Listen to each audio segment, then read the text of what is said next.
Alright, welcome to episode, I think we're up to 18 of Clicking Balls. I'm Brenton, we've got Josh here as well. Yep.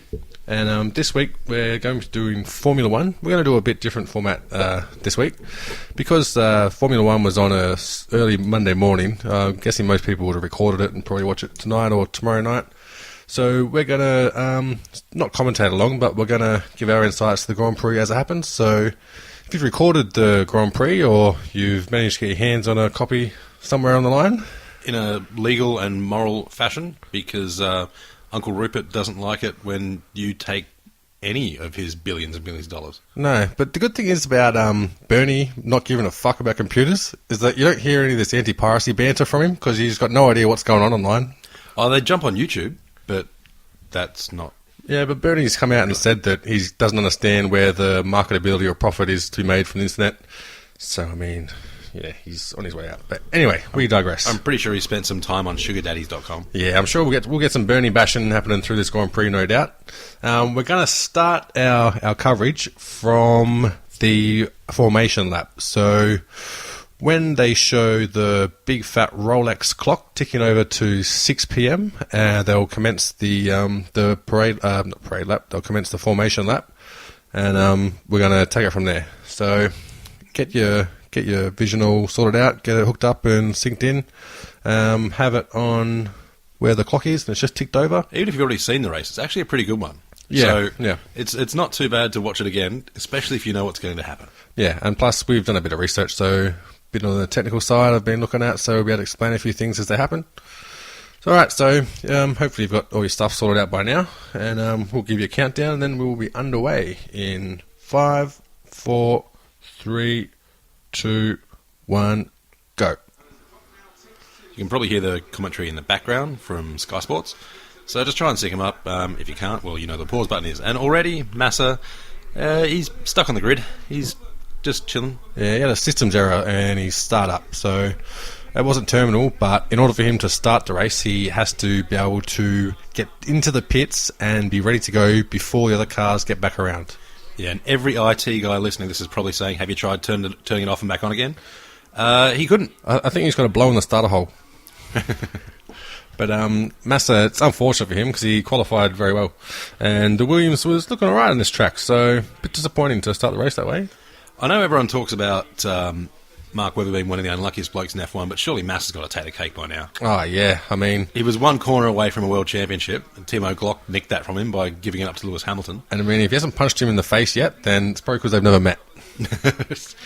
And, Massa cops that bit of suspension in the head, which puts him out for a long time. He was a world champion driver. Yeah, and it wasn't just the fact that it put him out for a while. It really dented his confidence coming back, and you could see it. Yeah, it takes a lot to get back from something like that. Most people never do. He's a midfielder now. I don't think anyone can dispute that. Bottas has been spanking him, but... it hasn't been spanking him too bad. It's been a little bit evened up. Well, the big thing is, though, Bottas is a top-quality driver. Yeah, he is. Like, as we see through this race especially. But his ability is about 5 years beyond what you'd expect from him. Yeah.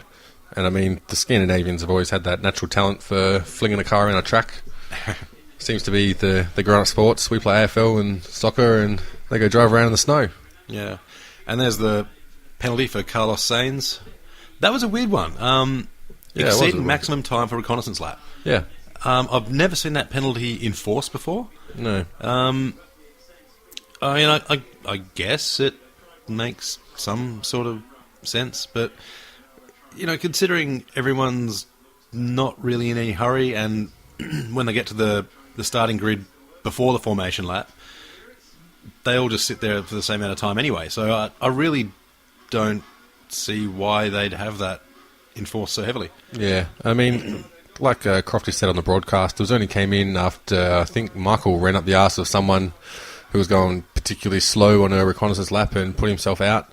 But, I mean, surely you can see where it is on the track, and that's what you've got a team for. They're telling you someone's in front and they're going really slow. Yeah, I don't know. I mean, I would have thought it would be one of those warning things. But, I'm not in charge of Formula 1. I'm not Charlie Whiting. No. I think we had, what was it? Mika Salo as the driver steward for this one, I think.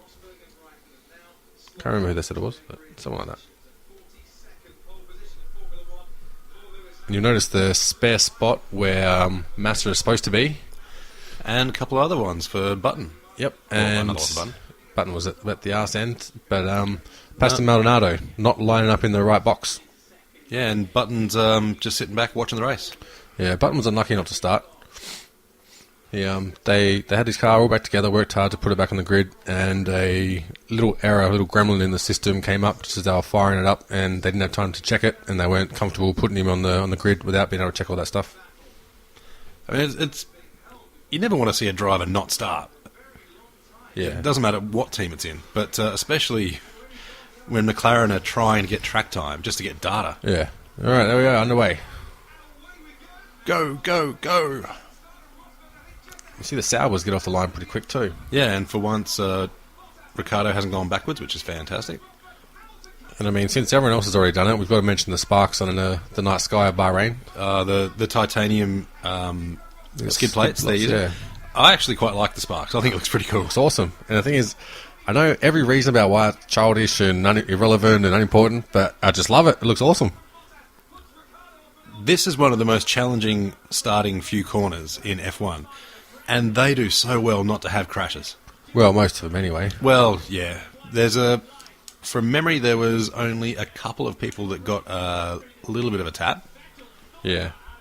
But considering, the amount of competitiveness and speed and how little room you've actually got, they do very, very well. And especially in Bahrain, being in the middle of a desert, you get a lot of transference of the sand across the track, especially when it's not used all year round.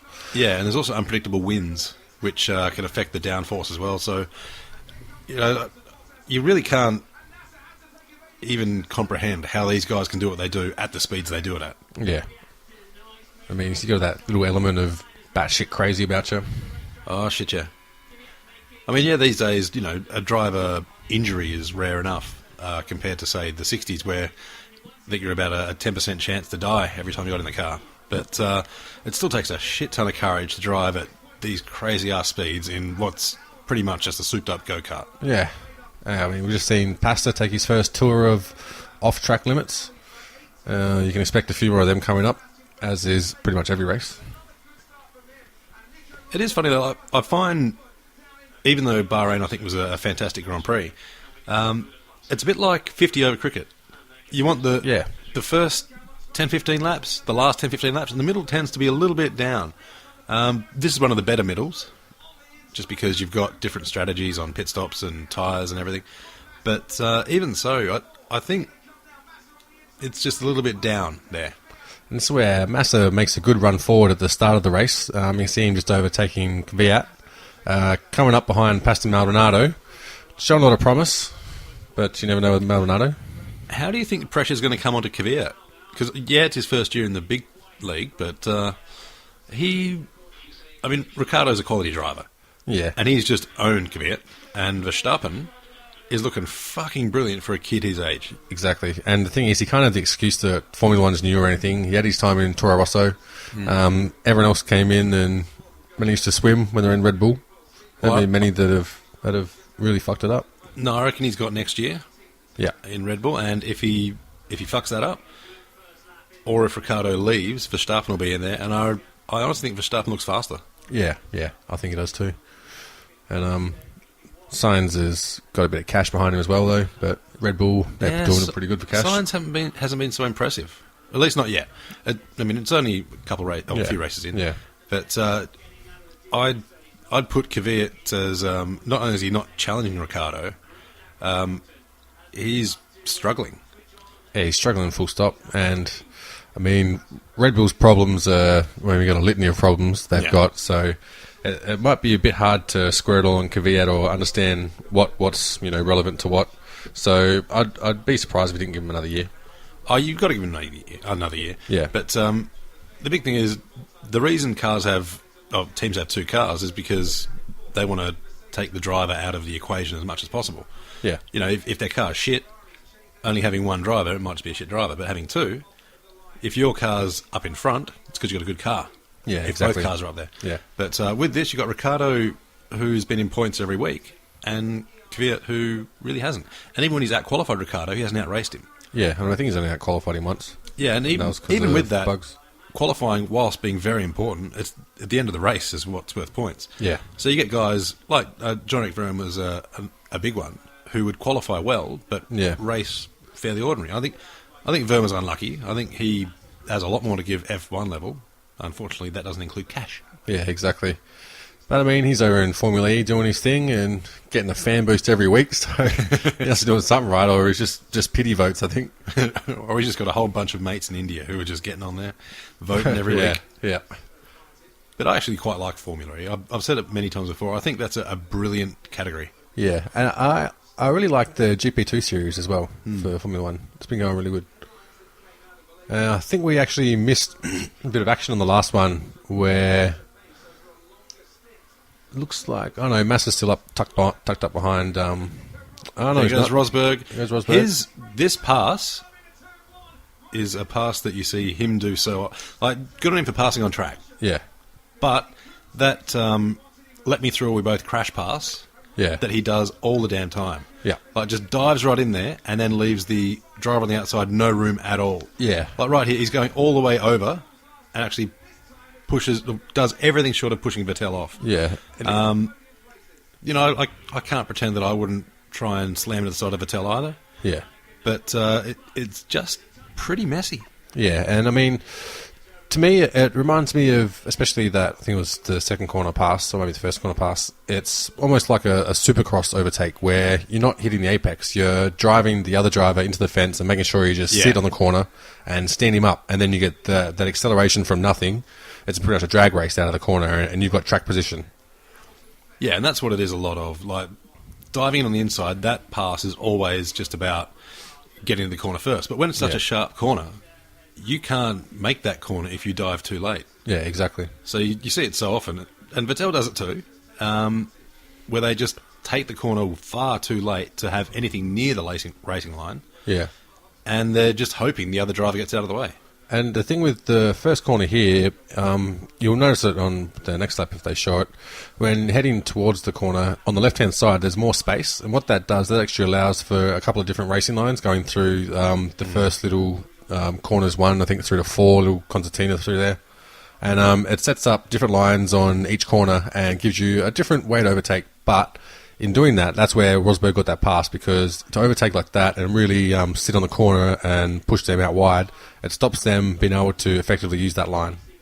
Yeah, I mean, it might be a little bit harsh to comment on how sloppy the overtake was when you're... Like, Rosberg's no slouch, and he's in the class of the field car. Yep. So if you can get by him, if he can get by someone, he's going to.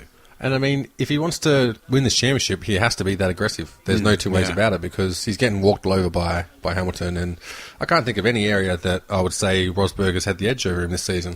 No, I think Rosberg's underachieved, and you'd have to say that that's the case when Hamilton's beating him in quali and in race. Yeah, and it was really telling in last week's press conference after the Shanghai Formula 1 race, where Lewis was talking about his pace up front, and there were accusations that he might have been going intentionally slow to push Rosberg back into reach of Vettel.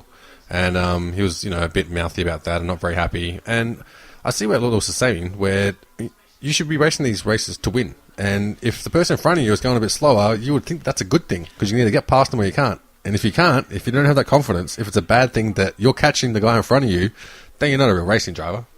Yeah, I mean, the team wants both drivers to finish 1-2. Yeah. But if you're a driver and you're okay with that, you're not a driver. Yeah, exactly.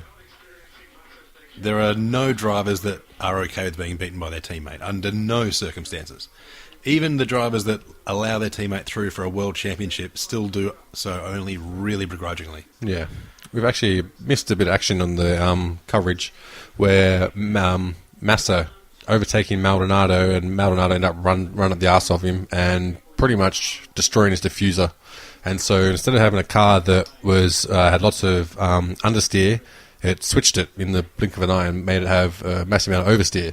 And that pretty much halted Massa's charge to the front. It would have been looking good if he started from his original spot, and he was even looking good charging from the back from where he was, but that incident put the kibosh on that. Well, yeah, it's the third best car, the Williams, after Yeah. Ferrari and Mercedes. Yeah. They've got the edge over Red Bull. I don't think there's any doubt about that. Yep. Yeah. That's pretty hard to deny that one. They're just a more complete package. And I think Hamilton's probably getting a bit bored about now. He's got clean air ahead of him. Vettel's not really challenging. The gap's widening. I think he's even gone into fuel save mode. And the interesting thing about this race is it is a nice night race, but the practice sessions and the start of the qualifying sessions isn't in line with the times that the race is starting. So that affects the setup and your ability to gather relevant information about tyre degradation and tyre wear, because the temperatures will be much different compared to the practice than the race. Is Pasta making a pass? Pasta, yeah. So Pasta had his one incident with Massa for this race and ruined his race. Massa was not happy at all. And a bit of interesting information about Pasta, which people seem to have forgotten, was he's actually been banned from Monaco for life. When he was a GP2 driver, he actually hit a marshal under double yellow wave flags, and he broke the marshal's back, almost killed him. And he was banned for life from Monaco. But then his old man and his sponsors, with a shitload of cash, threw it at him and got it reduced to a 9 race ban, and he was allowed to race again.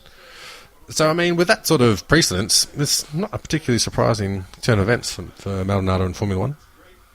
Yeah, I'm never going to be able to see him as a quality driver. Yeah, I mean, he's got pace, because you don't fluke a race win like he did. The race that he won, he dominated it. He led from beginning to end and had the pole position. So he's got something there, but I mean... But the thing is, there's 10,000 drivers with pace. Yeah. You can have good pace. Doesn't make you a good F1 driver. It's not just being able to drive the wheels off the thing. It's being able to drive to the point, like holding and controlling the car. Yeah, what I was going to say is that perhaps all he's got is crazy. Yeah, well, I think you need a little bit of crazy in this, but I don't think he's got much else. Yeah, well, that's it. We'll see a DRS with Alonso chasing down Massa and not getting anywhere. Yeah, I did see Bernie was talking about bringing back the 1,000 horsepower V8s.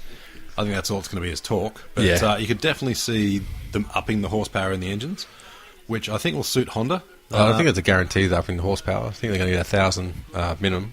Yeah, and even if they end up going to, a V6 twin turbo or something with 1,000 horsepower, you're going to see everyone but Mercedes would love to see it. Yeah, well, apparently for the power, all they've got to do is change the displacement in the engine, and that'll get up there pretty easy, apparently. Yeah, but once you start messing with that, you're going to have different volume of exhaust gases, which is going to change the turbo. So they're going to have to unfreeze a lot of development. Yeah, well, it's for the 2016-17 season. I think they're going to try and get it in. Yeah, I think 2017 is what they're talking about, which will have every engine manufacturer bar Mercedes just going, yep, we're on about it. Maybe Ferrari, but I think Ferrari would probably like to have the V6 twins 1,000 horsepower in there because they can use it. Yeah, well, an interesting thing is that it's long been talked about Audi coming into the fold of Formula 1, and the inside word was that the head of Audi had personal problems with Bernie and said, I'll never put money into anything that he's involved in. I mean, you can see why, because he's had some scandals going on. Yep. However, Bernie came out and said if Audi want to enter F1, he'll step down. And I mean, it's all talk, but you never know. Let's get into that age. And if Audi came in, it'll make it really interesting, because it could be Renault exits, Audi slips in, and they can get a factory Red Bull team, dip their toes in, and then probably take on a full team, probably by Toro Rosso.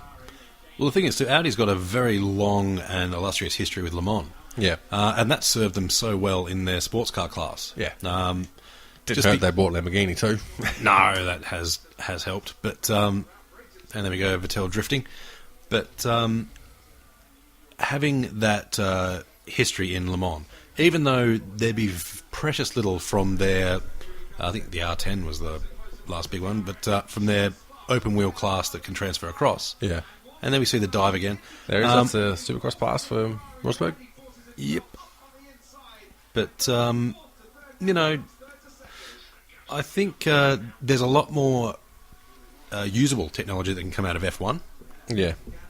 Le Mans, brilliant for reliability. You win that, and your reliability of your brand just gets this massive halo effect.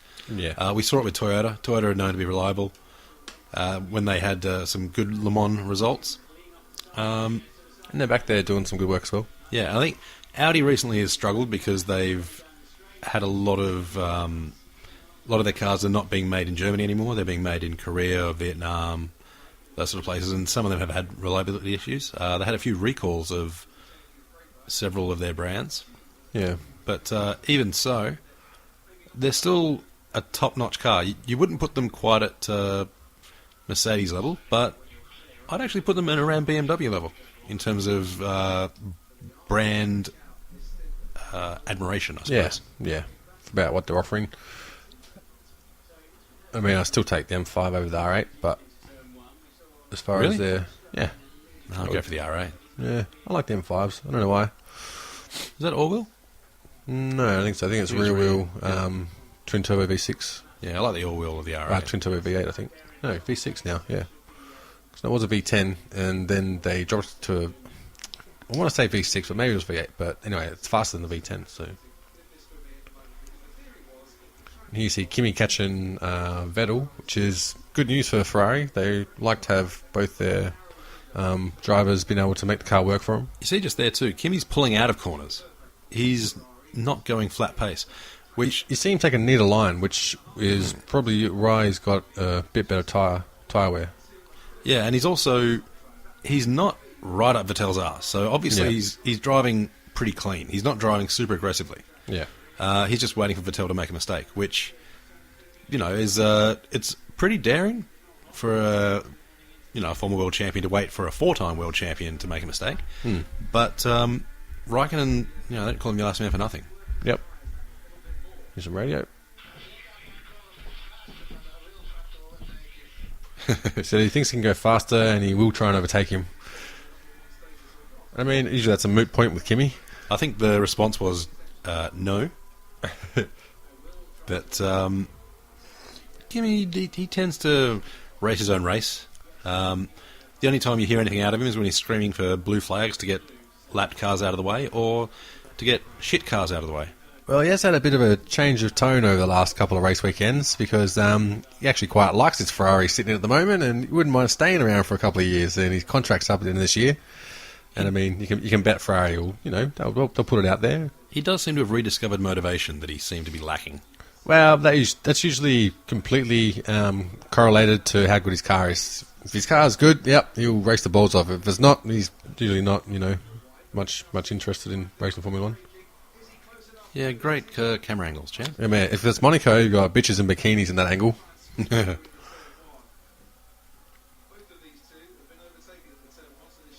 You see Raikkonen's within the DRS zone, so it's all completely feasible that he could overtake him.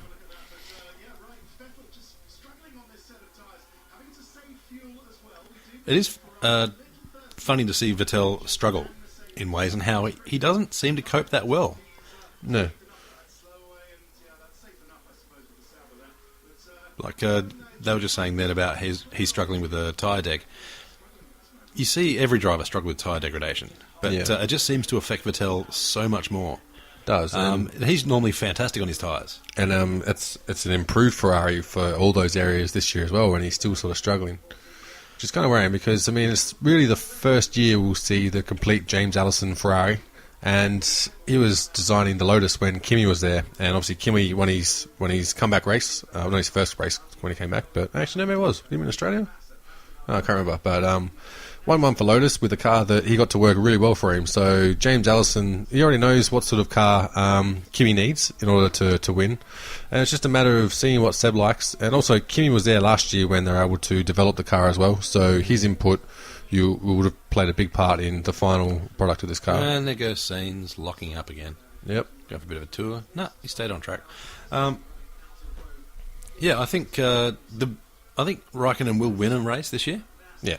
I think it's just going to be a case of they're going to catch up towards the end of the year. Mercedes is going to start putting the queue in the rack a little bit because they'll have locked down the Constructors' Championship. I think there are going to be a few late races that'll be up for grabs a bit. Yeah. Especially like Monaco. Yep. Where, you either keep a clean line or end up in the wall. And it's just interesting reading about some of the different solutions to packaging, and especially with the engine configuration, where, I mean, everyone's heard about Mercedes and the split turbo, but apparently it's not as huge a deal as they made it out to be, and that's to cover up some other benefits they had, which were to do with cooling and the packaging of their radiators in behind the side pods. But apparently the Ferrari, their sort of energy improvement came from the way they constructed their MGUK. Apparently, most people go the MGUK, which is on the crank, and you'll have your compressor and then your engine. They did it the other way around, apparently. Of course, no one actually comes out and says all this stuff. It's based on photos that have been taken and postulations by those in the know. And apparently, with Honda, with that configuration for Ferrari, what that does is give them a much better capable electronic power unit. But their actual combustible engine is still down about 40 horsepower, but they've got improvements to that coming for Barcelona. And with the Honda, the way that they've configured theirs, they've got the split turbo as well. But I saw some photos come out from the Bahrain GP, and I think it might have been Craig Scarborough pointed it out that you couldn't see where they've actually got their turbo compressor or the MGUK and all that sort of stuff. It's just not packaged there. So it's being theorised that they've actually got it all stuffed in between the V of the engine, in between. I reckon they've got the compressor in between the first and fourth cylinders. It looks like a tidy engine. If they can get it to work, I'm expecting good things. Well, yeah, Honda have got a long racing history, except for recent times.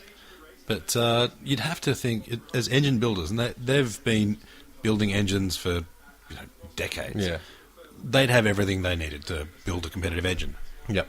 I mean, when you've got engines made for lawnmowers all the way up to power boats. Yeah. You'd have access to so many different levels of expertise and technology and options. So you look at, all right, what are powerboats doing? What are high compression engines doing? And you'd be able to take so much knowledge from people who've been involved in that across the whole company. And that's it. And the only issues that they have across all teams with that theory in mind is just correlation to the track, to their factory, whether it's the rolling road or dyno or whatever. And Honda have had a real problem in correlating their results on the dyno onto the track results. The real world, yeah. But I mean, Fernando, stuck it on 14th for this race, so it's moving forward. But when you got two world champions in your team, it's not really want to be sitting. And I mean, Honda, the Japanese aren't the most forgiving when it comes to failure. And I know Arai-san, who's the representative of Honda for the McLaren team, he's always having to come out and find some excuse for why it's not doing too well. It's funny, Arai-san, whenever I hear it said, it just reminds me of Bricktop, or someone going, all right, son. So Vettel's come in to pit, which He's is pulled the undercut. It's freed up Raikkonen to extend. And there were two theories on how you'd run this race in regards to tyre strategy. And it was theorised before the race that Vettel, for the best chance to win, and Kimi by proxy, would be to run option prime, but do longer runs on the options to do the shorter run on the prime. But however, after the first stint, they've realised that the prime tyre actually turned out to be the better tyre. So you weren't actually looking to shorten the period on that one, you wanted to extend it. And I mean, this is just one of the results of having the practices during the day and the actual race at night. It's difficult to calculate accurately how the tyre's going to react in those temperatures. Yeah, and it seems from here that the pace comes out of the soft tyre so quick, like within 5 laps. Yeah.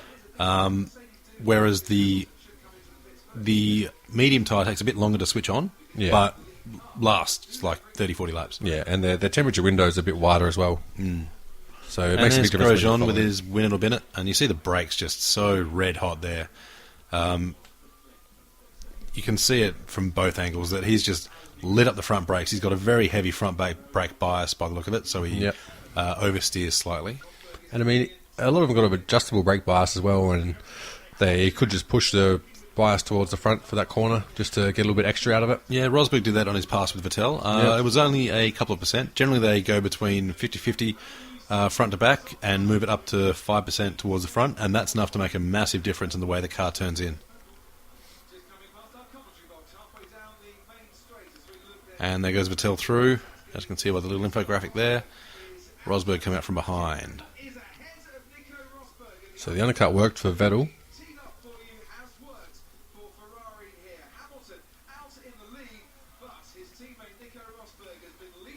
And Hamilton doesn't give a shite. He's just driving off in the distance. The thing is, though, Raikkonen's still taking out half a second a lap, even at the moment. And that's on the same tyre as Hamilton. Like, they've both done the same amount of laps, everything. So he's still outpacing Hamilton. Hamilton is likely still conserving fuel. He's just doing what he needs to do. But shows that Raikkonen does have genuine pace.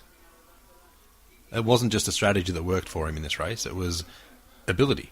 And you can see he's got the experience to understand what he needs to do at that point in time to get the maximum result at the end. He's not short-sighted. He understands how to structure a race and how to drive it according to strategies that will change depending on, temperatures or pit stops and safety cars.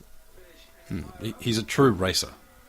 He wants to finish at the best possible position at the end of the race, not just have the most purple sectors or whatever. Yeah. So Hamilton pits in the lead. You've probably got a good shot of the new Mercedes front wing there. You see the cascades actually curve all the way around and join at the base of the end plate. And it's just mainly with directing the wash of the front wing around the tyres and not having to get caught up in the tyres. And that pass is one of the most dangerous ones. You see, Vettel looked like he wanted to try and drive Rosberg into the back of Hamilton. Yeah. And then sort of thought the better of it and backed out a bit. And then Rosberg did a bit of a kamikaze move left. Yeah, he looked like he genuinely tried to create space by running into Vettel. It was kind of lucky that Vettel moved out of the way. Yeah. Then again, it would have been pretty spectacular for them both to come together. Oh, it would have been spectacular if all three came together. If you see Rosberg up the arse of Hamilton and both into the side of Vettel. I thought you were going to really break some news then. Oh, no, apparently, yeah, Nico's engaged to a woman. Oh. Yeah. Really? Yeah.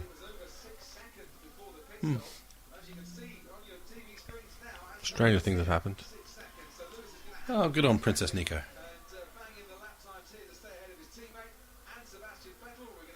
Yeah, apparently his dress was really nice.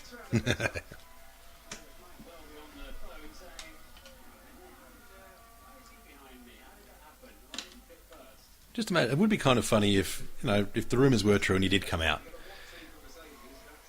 You'd see a whole new raft of sponsors in F1.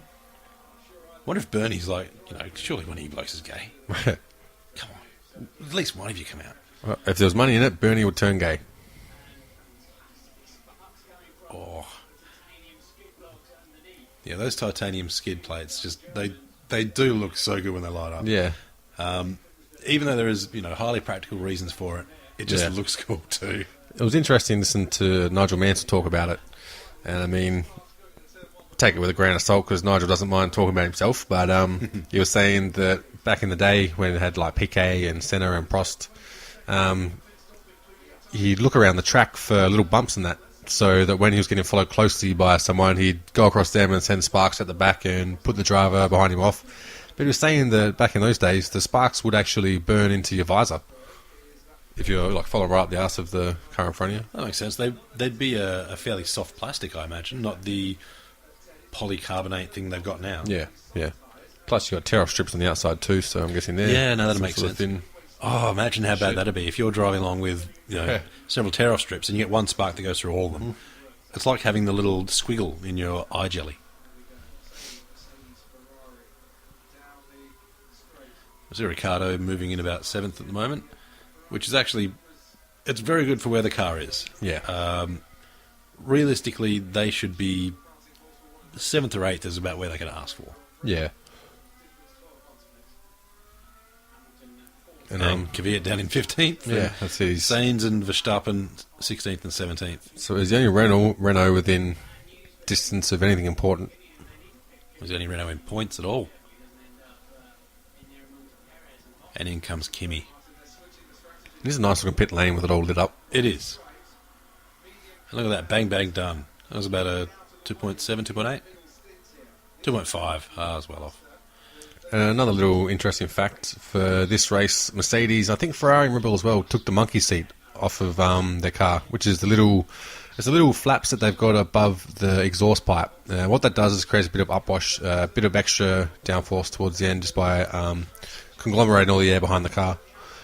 Just to give a little bit of speed because top speed is important to this track. And there's Hamilton's pit stop where they had a slight mistake there.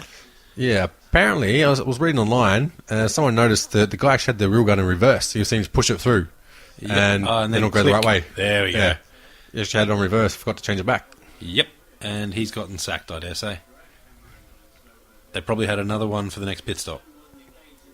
Because every one of those pit crew have at least one replacement. Yeah. Just because they're such a tight-knit unit that if one person's got the flu or anything, bad luck. It doesn't matter if you're 0.1% off your potential. That costs the team 1/10 on the track. Yep. And you reckon a driver would be rather upset for every 10th missing. We just saw Hamilton, he had a 3.7 second stop, which is a second off the general average. Yeah. In the debrief, he would be having a fair crack. And there's a bit of a difference between some of the cars have got what they call a blown wheel nut, where they actually, you'll see the brake ducts, will actually direct a little bit of air through the wheel nut, and what that'll do is it'll act as it'll seal the edges aerodynamically, which will allow all the air to pass either under or over the car and not just bleed out. It's just a better aerodynamic solution. And you see that move there, Confier, that's a lot cleaner than Rosberg did on the same corner. He went to the outside, brought the other car on the outside, and then passed inside. So you can do an inside pass, it'll have it clean. Yeah. And with those blown wheel nuts, they're actually, you need a different jack wheel gun to put them on and off. And apparently it's just a little more difficult to line up. You'll notice when Red Bull do theirs, apparently they found a little clever solution, or so they think. They've got covers over their wheel guns because they've come up with something to get around it.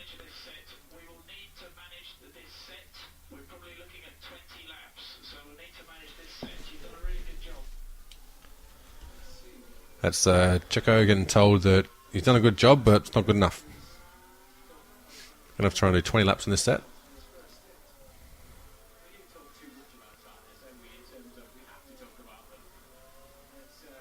You see, Hulkenberg did all right with qualifying with the Force India. It's about what you expect. I mean, they're struggling for cash, so there's not really a whole lot they can do. Even Sauber struggling for cash. Manisha has came out and said that apparently the aerodynamics are all the same as last year. Their improvement can pretty much solely be put down to the improvements of the Ferrari engine. And with the Ferrari engine, it's interesting to see how Haas F1 will come in next year, because Ferrari's made leaps and bounds. And I would think that with no extra expense to Haas, it puts them in a good situation with being able to integrate that engine into a chassis and have a lot of time to sit back and see what does and doesn't work with the other Ferrari cars.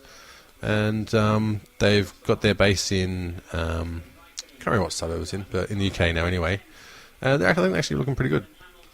Well, yeah, I mean, being an American-based, American flagged team will certainly help promote in the US. Yeah. But I think also having more cars on the grid stops this slow middle of the race. Yeah. Because, more cars mean, a bigger spread of cars. So you're lapping cars, you're fighting for more positions. Yeah. And I just think it'll stop that sort of a lull.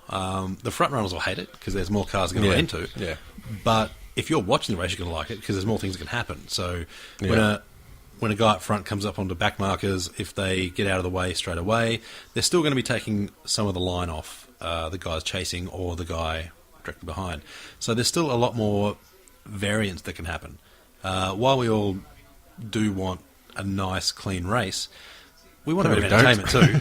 Who wants a nice, clean race? Well, you get that at qualifying. Only the drivers want nice, clean races. Yeah, true enough. But so I think it'll be interesting with Haas when they come in and just see where they fit in. And the thing with Haas as well, he's not an investment banker. He's not, director of a hedge fund coming in and trying to flog off with whatever he's doing. He's a race car builder, a race car driver as well, so he knows what he's doing. Yeah, I reckon it'll be brilliant. I wouldn't expect immediate success, but they're going to get a pretty good hand dealt to them. So, I think immediate success would be if they were able to score any point at all through the whole season, and that would be brilliant for them. I think they'll definitely score points in their first season. That's just because they're taking their maximum amount of Ferrari parts that they're entitled to have. So the drive shaft, most of their computing is all going to be Ferrari systems, and it's in Ferrari's best interest to do a little bit of experimenting with them because they're not under the same regulations as the current teams at the moment because obviously they haven't developed anything. They don't have a car on the grid. So I think it'll be a Ferrari car straight up, and that's why it'll be successful. And then Haas, they'll slowly but surely turn it into their own little machine. They haven't signed any drivers yet, though, have they? No. Big Alexander Rossi doing pretty well in the lower tiers. You wouldn't be surprised if he came there, and I'm guessing they'll get an experienced driver for their main seat. But he said doesn't care if they're not US to begin with, because obviously he understands that you got to win straight up. Yeah. It's all good being patriotic and having your own homegrown team, but if you don't win, then it's pretty fucking pointless. And no one's really that keen on seeing Scott Speed back. Yeah, that's exactly right. And I mean, I don't know, but I'm going to guess Jimmy Johnson ain't worth shit in the F1 car. Then again, maybe not. Maybe he fucking kills it. Who knows? Until he has to turn right. Yeah. But here we have, on lap 22, Hamilton, Rosberg and Vettel all split by a second and a half, but Hamilton's just pitted and he's just doing what he has to do. He's still looking after the tyres, he's just taking his sweet-ass time.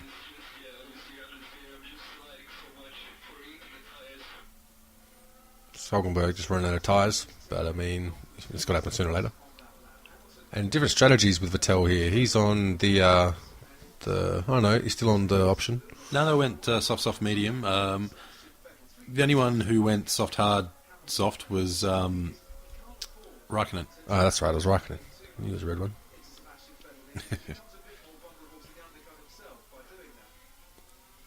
And even now, Raikkonen 9 seconds off Vettel, and only 3 seconds ahead of Bottas, who's coming hard. You'd have to think, did we make the right choice? We've got him on the mediums, which is a slower tyre. But Ferrari, they did brilliantly for a split strategy. Yeah, well, I think at this point, Raikkonen actually starts lapping faster than Vettel, I think, because you got a bit more longevity in the prime tyre. Yeah, you can push it through a lot more corners.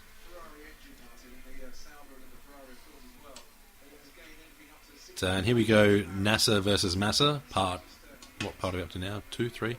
They have some really nice battles, and it's clean racing.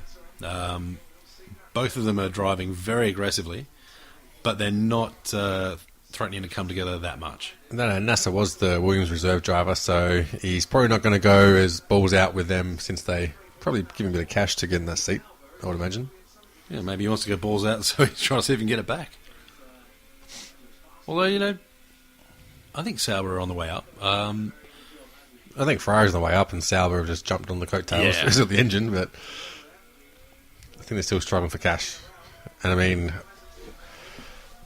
Manisha has come out and said she didn't understand what the whole Van der Gaard situation was. Like, what was he trying to achieve? She's like, he's never going to race the car because he never has a super license. And it's like, well, that's not the point. The point is you made a deal and you reneged on it, and it's the principle. And the fact that he's going to get a payout, and that payout goes towards another race seat. Yeah, which hasn't really materialised because he didn't have a super licence. Yeah, but I mean, if Manisha can't see that, she's a lawyer and she's supposedly very smart. She hasn't made a lot of smart decisions. Well, I think a lot of it's politics, and she's probably got people advising her who may not have her best interests at heart. Yeah. And sounds like a lot more wishful thinking than actual logic. But, they're able to keep the team going, which is more than a lot of teams can say. Yeah, and I mean, I like Sauber as a team. I just don't like what the current people are doing with it. Yeah, it seems like they've taken a bit of a shotgun approach to, racing in general. It's like they just want to be in F1 for the sake of being in F1, but I don't understand what their purpose is. There's a heavy lockup from Massa, which gets NASA a little closer. They don't have any outside interests. Like, there's no other aspect to the Sauber brand except for Formula One and their race team, and they're struggling to do it. I don't see why they wouldn't maybe branch out into a different league of racing that's a bit more under control. Yeah, it is a funny one. They're quite unique in that way that they're not really promoting anything. No. Then you could argue that makes them good for sponsors. They're only just promoting sponsors. Oh, yeah. We got a couple of them. And that's the problem. They're not their sponsors, they're driver sponsors. Oh, pretty much. Money goes to them, obviously. But driver goes, that sponsor goes too.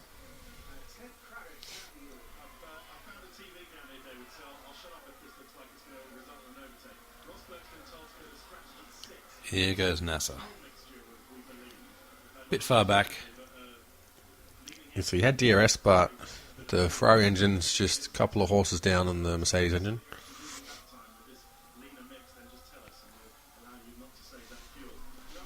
We see Rosberg, he's still closing on Hamilton. But again, Hamilton's not taking everything out of him. He's just doing what he needs to do. He knows he's got the race won, pretty much, unless he makes a mistake or goes through serious tyre degradation. So by just controlling the race, keeping it consistent rather than trying to drive the wheels off at every corner, he knows he's got it won. And the same token, Rosberg knows that if he gets too far behind Lewis and doesn't overtake, then his tyres are shot. And I just don't think he has the confidence to really believe that he can overtake Lewis. Well, no, I haven't seen much from him that would suggest he does. From memory, I think he's overtaken him a couple of times, but it's always been on off strategy. Here you see NASA getting right into the gearbox, and then you see him trying switching cut under, which he managed to poke it forward there. And that's what we're talking about, where you can get two different lines coming into corners like that. Whereas had Massa done what Rosberg done and actually gone a bit slower, and instead of hitting the apex, hit the outside of the apex, he pushes him wide and gives him nowhere to go. But this is a great pass in that he goes outside, threads in, keeps the inside line, and Robert Schmeller's brother. And the thing is, like I said before, NASA was the reserve driver at Williams, and they're both Brazilian as well, so you can expect they're going to give each other the due respect on the racetrack. This is one of the more exciting things, the triple pit stops, where you see guys, this is all up to team, and track position depends solely on how your team does. Yep. And again, if you remember the way they come out, it's also pretty entertaining.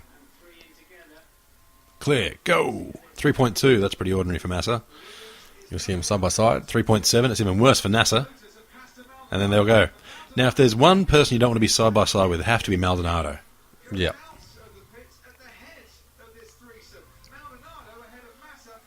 So Maldonado comes out brilliantly there because his team had the best pit stop. But he's a loose cannon who is a bit fucking crazy.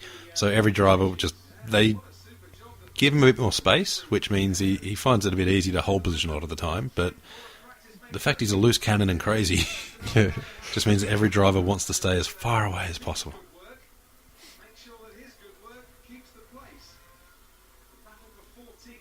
I'd love to see what his damage bill is for the season. Do you reckon he can insure his own cars? Or if the insurance companies just watch this and go, nah, fuck him. Actually, I've seen some pretty funny memes online of they've just got cars crashed and then got the Maldonado name tag from the bottom of the screen. You know, it has like Maldonado, Lotus, that one. Had like Starship Destroyer. Oh, they were almost three wide there. Maldonado just went, nah, fuck it, I'm going ahead. And honestly, Maldonado probably should have backed out. But instead, he didn't. I'm actually kind of glad they let that go. The drivers knew where each other were. There was no unsafe release. It was close, but each driver knew where the cars were, what to avoid, and they were able to get out clean.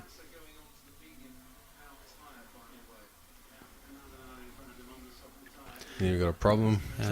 Screwing around with the peg. They've left the release clip in there or some shit. The wheel nut on there somehow.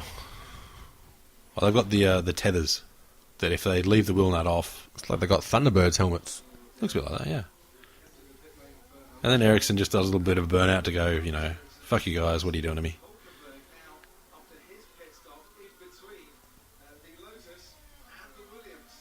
Now, Kvyat's managed to move his way up to 9th, which is pretty good for him, especially being on the medium. And about now, you'd probably say he's looking good for points, having got the medium out of the way.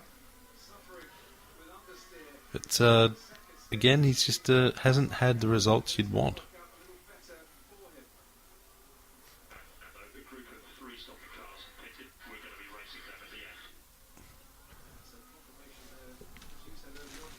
Let's say Alonso's probably happy just to hear he's racing anybody at the end. At the moment, he's just struggling. That's not Jensen. You see, Vettel, an uncharacteristic mistake that will be a characteristic of this race. Maybe he's night blind. Maybe he's put on a couple of kgs. Braking point's a bit off.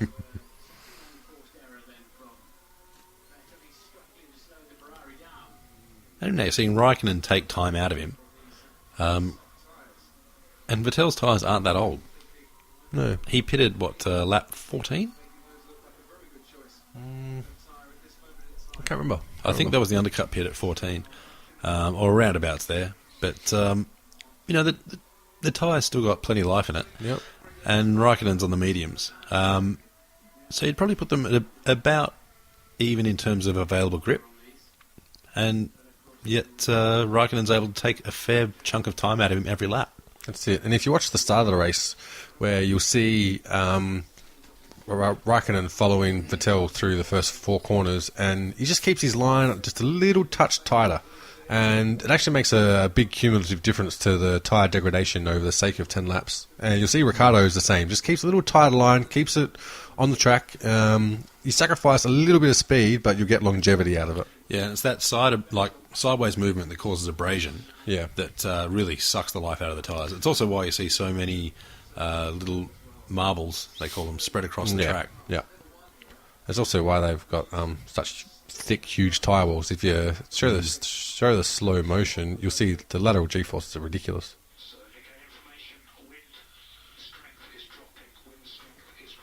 Yeah, they're letting the drivers know wind strength's dropping just because it's a headwind coming into that first corner. The extra wind in the headwind means you get more downforce. So by letting them know the wind's dropping, they know just to bring the brake marker back a little bit, brake a tiny bit earlier, because you won't have that assistance with the downforce.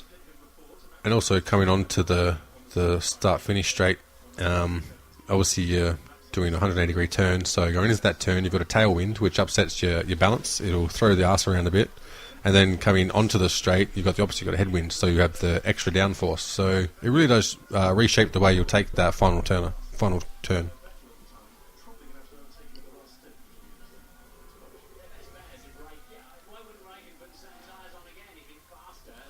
And so even at the back end, you've got Ericsson, who's 2 seconds behind his teammate, and then you've got a minute back to Manor. That's NASA overtaking one of the Toro Rossos.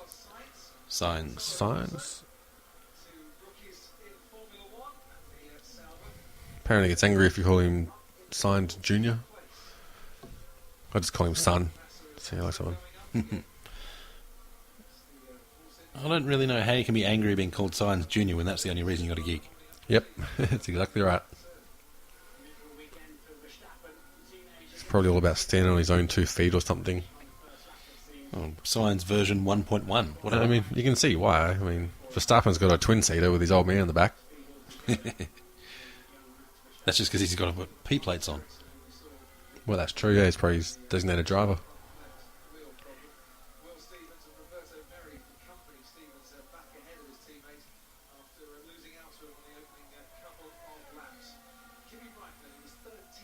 It's funny to hear a lot of people talk about the noise. I actually quite like it. Yeah, I just like to hear a bit more of it. But I do like hearing the turbo whine and the generation of the MGUK on braking. It's kind of like sitting next to a semi-truck in traffic or something. You hear that.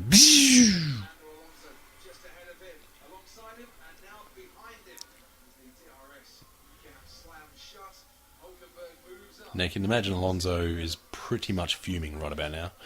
Here's Hulkenberg, a guy that I don't know if he's ever taken Alonso before in his life. And now it's happening a few races in a row.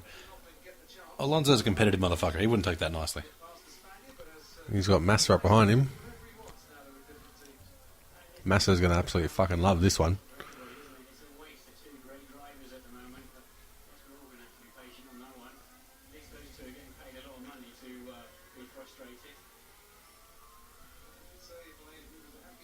You see Massa taking out 2 seconds a lap. That's just crazy.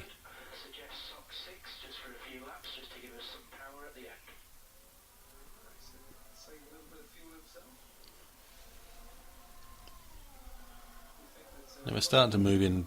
We've just passed the middle. But even so, the race is still fairly dull around this time.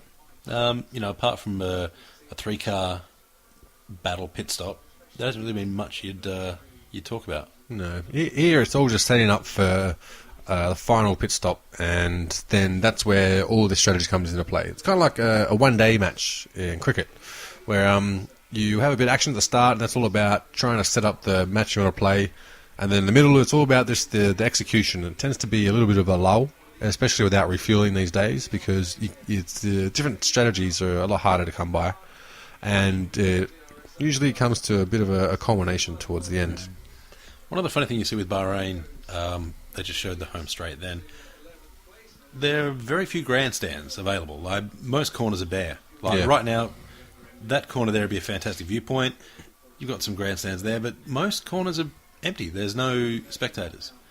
I don't know whether that's just because they don't really care if anyone goes to watch, or whether there's not as much interest from the public as you've got in other cities. But it just looks kind of weird to have such empty grandstands, or such empty corners with no grandstands. Yeah, I think a lot of it's probably got to do that they're under a tyrannical dictatorship and they get told what they can and can't do.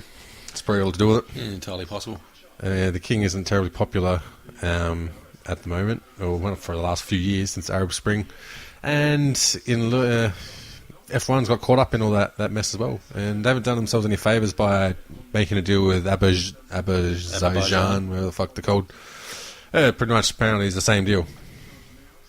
What? Don't kill them where we can see them? No, I don't even think that's to that extreme. I think you can kill people as long as the opposition is to the government. And we've got yellows. And there he is. Those signs. I see they've taken off Junior on the end there, so maybe that's been at his request.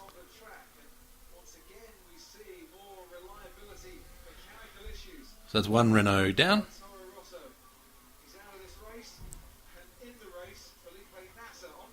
There goes NASA sparking it up.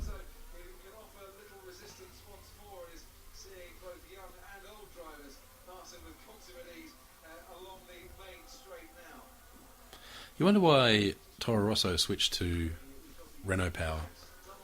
Because Renault was never a great engine. I think it was part of the deal for Red Bull to be a manufacturer team with Renault.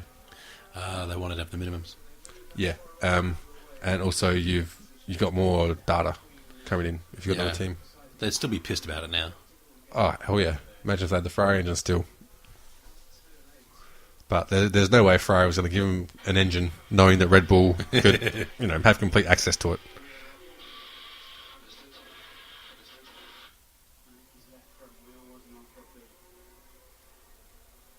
There were lots of braking issues in this race as well.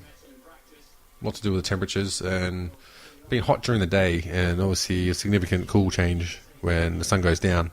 So it's just the configuration. It's hard to get it spot on during the practice sessions. But you see drivers still trying to drive to the ragged edge, and a lot of them overcooking it and just ending up going for a bit of a drive in the scenery. Yeah.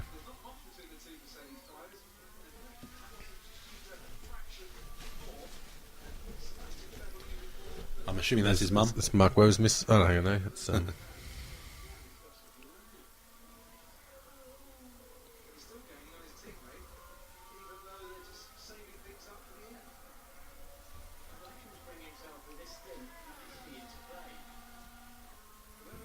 About now, you'd have to think that Bottas is kind of accepted he's out of podium contention. Just a bit too far away. Yeah, and listening to Claire Williams before the race, she was saying that this is about where they really are. I mean, they're obviously disappointed they couldn't take it to Mercedes, and just surprised at Ferrari's leap over the off-season. But they're on the right track. And they've always said, they have the biggest budget, they've got to work smarter and harder than everyone else. Another big interesting thing just then that was the infographic come up about estimated fuel consumption. Despite the fact that Renault is about 80 horsepower down, it's still using more fuel than the Ferrari. Yep. And about the same comparatively as the Mercedes. Which, if your engine's unreliable, inefficient, and Yeah. not powerful. Yep. That's kind of the hat trick of fucking up for an engine manufacturer. If you had more power but using more fuel, you can adjust to that. You can race to that. Yeah. Yeah. If you're more economical but slightly lower on power, Yeah. you can race to that too. You can be like, all right, well, we know we're going to have no problems with this. Yeah. But when you're using more fuel and producing less power, Exactly. and you're having the engines blow up, Yeah, and some of that could be down to they're not as good at harnessing the electronic side of their power unit. And Red Bull have had lots of problems with their brakes over the last few races as well, so I wouldn't be surprised if that's had an effect on their ability to harvest the electronic energy. Yeah, I mean, obviously, the more electronic energy you can use, the less petrol you need to use. But for whatever reason, it's not happening. Red Bull's probably got still the best aero team going around. Yeah, well, Adrian Newey, I mean, he's the genius, and the people who are sort of coming further with aerodynamics this year, usually they've been around Adrian Newey or done a significant study of his machineries over the year. If you're an aerodynamicist, he's the bloke you're looking towards. You'd want to know exactly what he does at all times.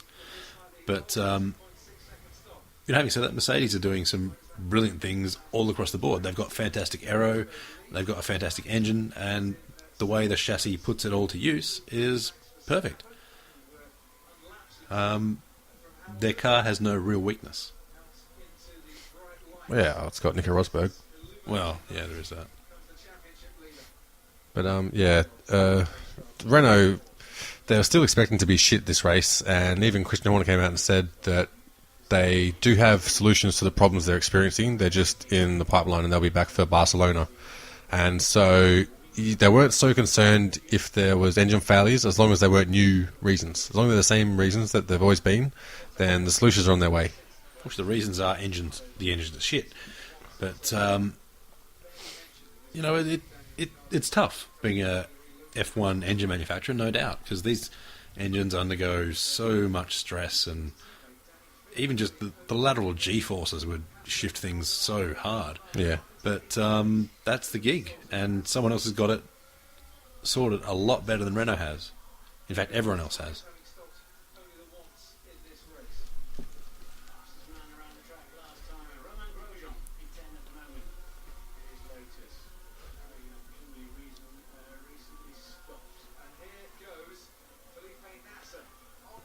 NASA had a great race. And that's a quality pass there too, around the outside, takes up position. You really can't fault that pass at all. It just shows a big difference. Like, Nasser's obviously got plenty of cash behind him, but he was a good driver in the GP3 series, or it was GP2. I can't remember which one. He fought for the title with, who was it? I can't even remember now. But he's got credentials of good racecraft. Not just about cash. Yeah. And that's another point too. Having one lap pace is something that so many drivers have, but being able to take, a car that is constantly evolving on the track, like the track's cooling down, the tyres are wearing out, the temperatures are affecting the brakes, and all that sort of thing. The wind is affecting the aerodynamics. But being able to take all that into account and still pull off a clean pass is just what separates a driver that, you might use as a test driver to a driver that gets a seat for a whole season. Yeah. And you see Vettel got the undercut on Rosberg again to put him in front. Rosberg is obviously very happy about that. But even so, Rosberg's just pulling out like a tenth every sector. Yeah. Well, catching up a tenth, yeah. Kvyat coming in for his final stop, I think. Yep, on the prime. It always surprises me how they've gone to the trouble of giving the drivers numbers, and even allow them to keep numbers year to year, where previously it'd change every season. But you can't fucking see them on the car. Yeah. Like, there's so much space there that's not being taken up by sponsors. You'd think you put it on the end plates of the rear and front wings, that'd be fine. Put it on their fucking forehead. Yeah, that too. Just have a number there. And there we see there's Vettel going wide again. Bush bashing. He had a few excuses for it about brakes and whatnot, apparently there's damage to the front wing, but having a damaged front wing means you as a driver fucked up at some stage. Yeah, and also, I mean, it means you should only make that mistake once because you know it's damaged and that's going to happen. Yeah. And it's just one of those things where a car that breaks, that's the team's fault. A car that gets damaged, that's the driver's fault. Yeah. You can get unlucky, but if you get unlucky, it's because someone came in the rear of you. Damage to the front end, you're controlling all of that. So you either didn't brake correctly, you didn't pick your marker, or you just done fucked up. You fucked up qualifying and you're around Maldonado. Yeah, that too. I think on Maldonado, can you think of a driver that deserves the ride less than him? Currently on the grid? Yeah. It's tough. It's tough. I don't know if we'll see him there next year, especially if the Venezuelan money disappears. Yeah, and apparently it's looking that way on the domestic side for Venezuela. A couple of political paradigm shifts there, and spending on sports stars so you can go watch F1 isn't high on the priority list anymore. Yeah, and just then we saw the other Toro Rosso come out. So they've got no finishers. There's no benefit to turning up to a race and having both cars not finish. You may as well stay at home. But, again, it's another DNF for a Renault team. And I don't know what happened to Verstappen's car there, but it's just becoming too common. Renault-powered cars DNFing.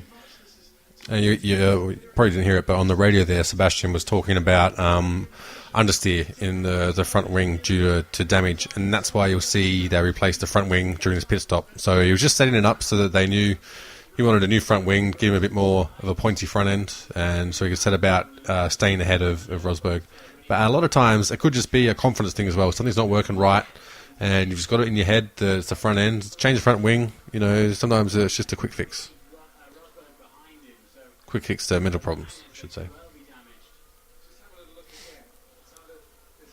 And again, this is the only spot where I can see him getting damage.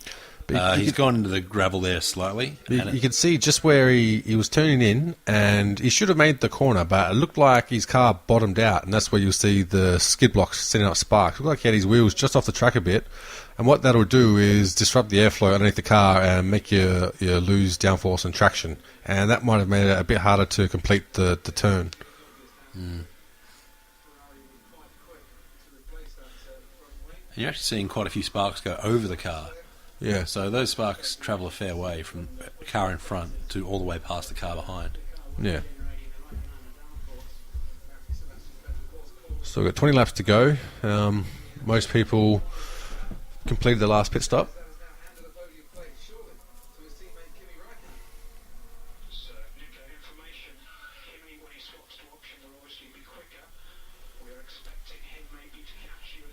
So now just let Rosberg know that when Kimi goes to the softs, he's going to be coming at him. And Vettel is probably now thinking... That was Raikkonen. Yeah, Vettel is probably now thinking, fuck Kimi. Because that front wing change has cost him a shot at the podium. I think it looks like Raikkonen would have got him anyway, to be honest. Yeah. But, sometimes it's your day, sometimes it's not. And this one just wasn't Vettel's.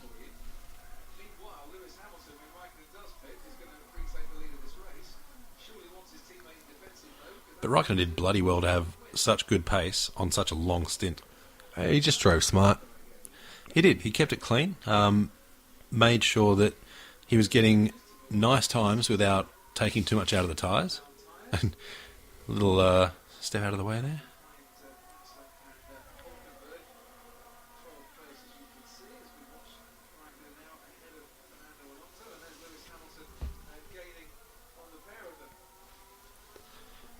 And we're seeing Bottas has got 6 seconds on Vettel at the moment. And you'd really expect a 4-time world champion in Vettel to just breeze past Bottas. Especially, they're on different tyres. But Bottas has so much less experience in F1 than Vettel. And Vettel is a champion in a better car.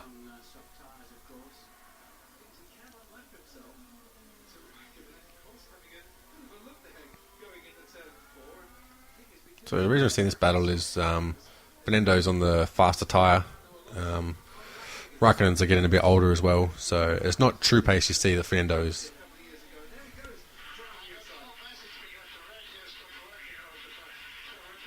I wonder how often Raikkonen said the radio's not working. I know, we want to hear this into the radio.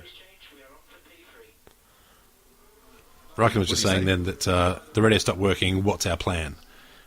And they said, you're on for P3, Sebastian has had to change a front wing, that kind of thing. But I dare say quite often when his radio's not working, it's because he pulled it out. Maybe he doesn't realise to speak in Italian.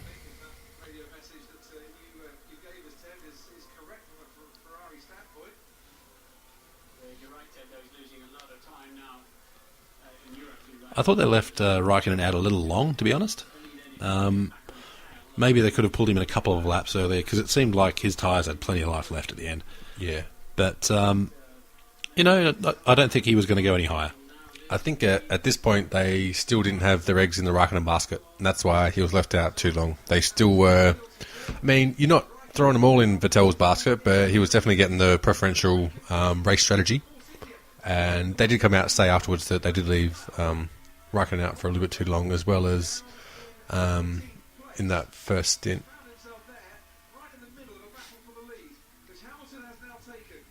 Well, I guess the only other option is for Raikkonen to undercut Vettel, which serves no one, because then you end up with a guy on faster tyres stuck behind another guy whose tyres are a lap older, and it slows both drivers down. Yeah, but you could try and go the other way as well and pit him like the lap after Vettel, but still give him the prime tyre. So instead of undercutting, he's going to go longer and get him on the next pit stop. Well, you're going to the medium tyre. It does seem like it was a better strategy. Yeah. Which worked out quite well for him. It's the more aggressive strategy. Yeah.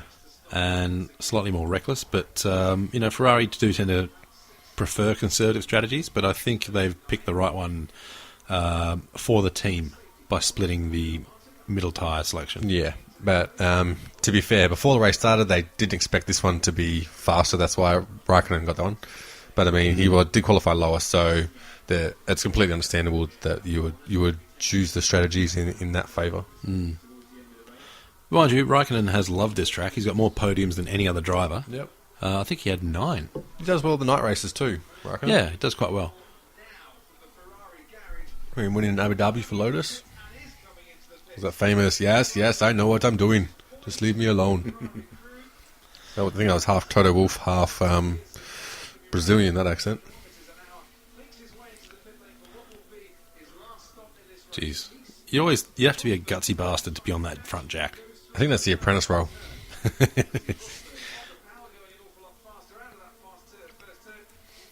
Yeah, surely the one they want would have to be the back tyre. Yeah. Just because the driver can't see you. Yeah. So you're not feeling under pressure from him. Because if you could do 4 tyres in a tenth of a second, the driver's still going to say, why couldn't you do it in a ninth? Yeah. Like a bit less. But in 11th. Because a ninth is more than a tenth. Yeah, sure. Yeah, kind of fucked that up. Oh.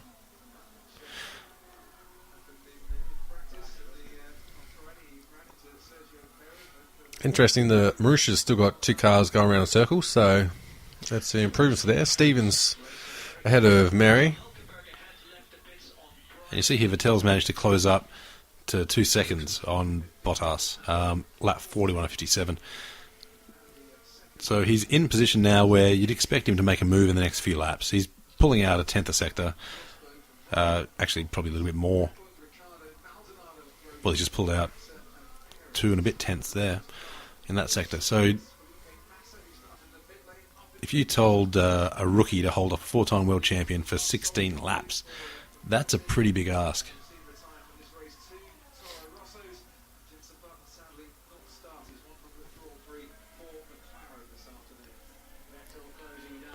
And I mean, probably put in a bit of an extra effort since, I guess they have a bit of a connection with Kimi, both being Finnish. Might make it difficult for Seb to get past and then give Kimi the walk. Or maybe he just doesn't like Sebastian. Well, I think that's usually a pretty safe default assumption to make. Seems a common one. Claire and Frank. Does Frank know where he is? Frank's still pretty switched on. He's still doing very well up top. It's funny though, it doesn't quite seem like it sometimes. No, well, he's never been, I'd say, the most rational person, but his record speaks for itself. He's still there. Everyone else who started their own team didn't manage to make it work, except for McLaren, but they more or less sold it. They're not actually owners anymore, so... Well, yeah, there's not many people who have any association with the cars that bear their name. Well, you think about when he was there was Tyrrell, there was Brabham, Enzo Ferrari, there was Hesketh, lots of, just name teams. They all went to the wayside, and Frank's been very successful.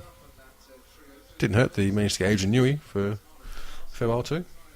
No.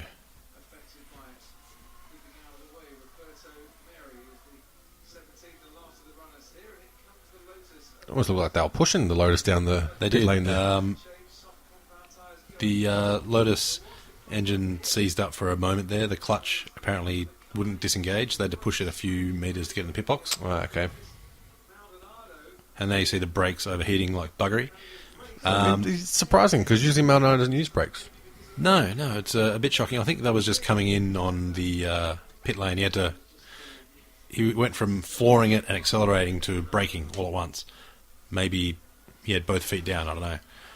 And one thing you do see here, Maldonado's done. His day's over.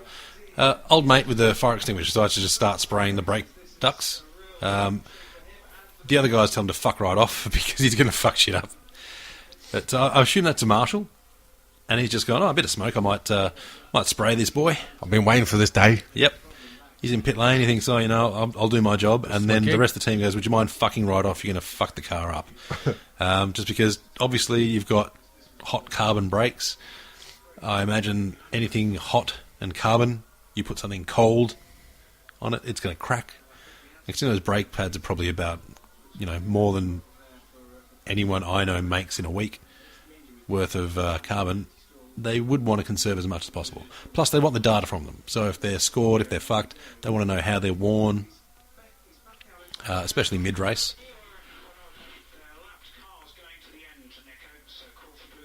One of the few advantages of pulling out early is you get mid-race wear data. So you get to see how the brakes are worn, how the engine's responding, how the tyres are worn mid-race. It's the only advantage to an early retirement. But if you go about spraying the brake ducts with foam, you lose all that. Yeah. Which is why they would have told him to fuck right off. Here we see Raikkonen picking up about half a second sector on Rosberg. He also set the fastest lap, I think it was 2 laps ago. So, making his move now. And this is what we're talking about, where you have that little bit of lull in the middle period, and it all starts coming together about here. Yeah, I mean, Raikkonen's still, he's gone from 14.1 seconds down to 13.4 seconds in a lap. So, that's picking up 7/10 a lap, which is massive. And still with, 13 laps to go.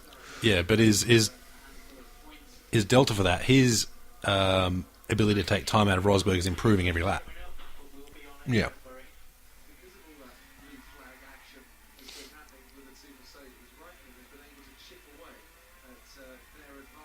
And we have to tell all about Bottas's rectum. It's lucky he wasn't driving a Toro Rosso, or else Bottas might have a sore butthole. That's the other thing. He's that far up there, you can see Lemmy Winks.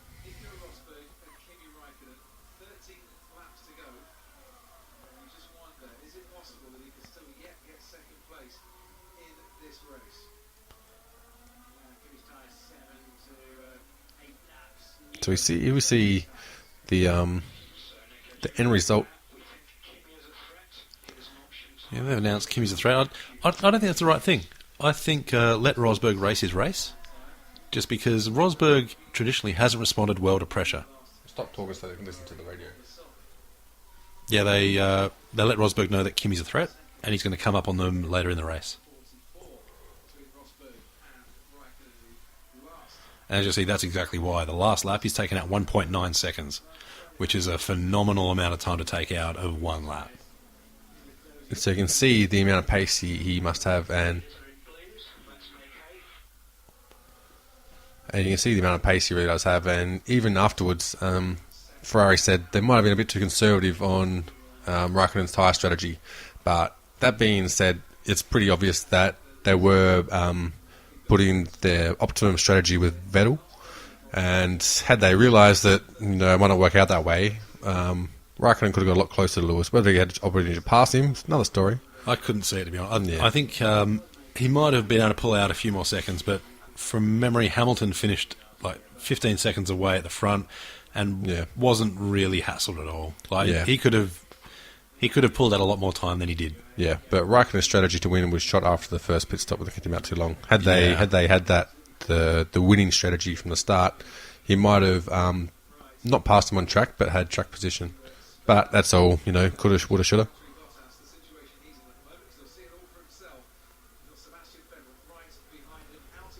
Look, Bottas has still managed to keep Vettel behind, which is no small feat for a guy in a less race prepped car.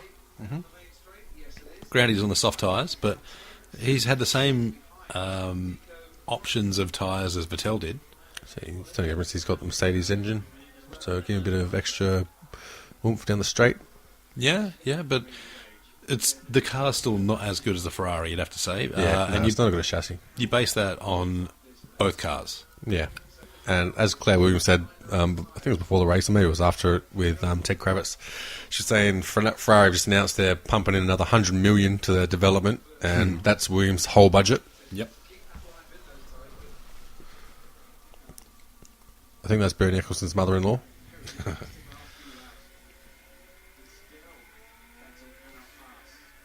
You see Vettel running wide in the wake of Bottas, and that's just to do with the condition of the air over Bottas' car. The closer you follow, the less downforce you'll get, because the air isn't flowing smoothly over the front wing.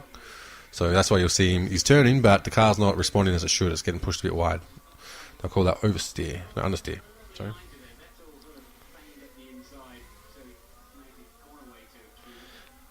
But for whatever reason, Vettel just can't seem to turn these tyres on. And we just saw Raikkonen at about this point being able to take time out of Rosberg when Rosberg was on the softs and Raikkonen was on the mediums.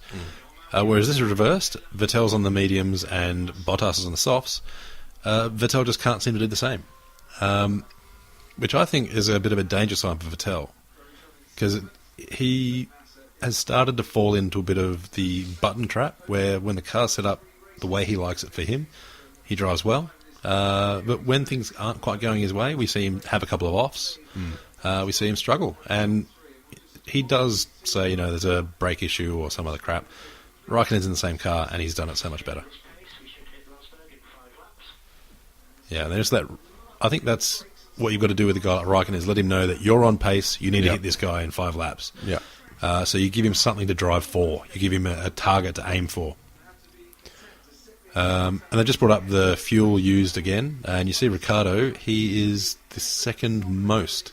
Yep. The only one using more would be Raikkonen. That's because he'd have the wick turned up a whole lot more because he's chasing someone. Whereas you wouldn't think Ricciardo's used a lot of his engine. He'd have the wick turned to a moderate level for the most of the race. But he still used a shit ton of fuel.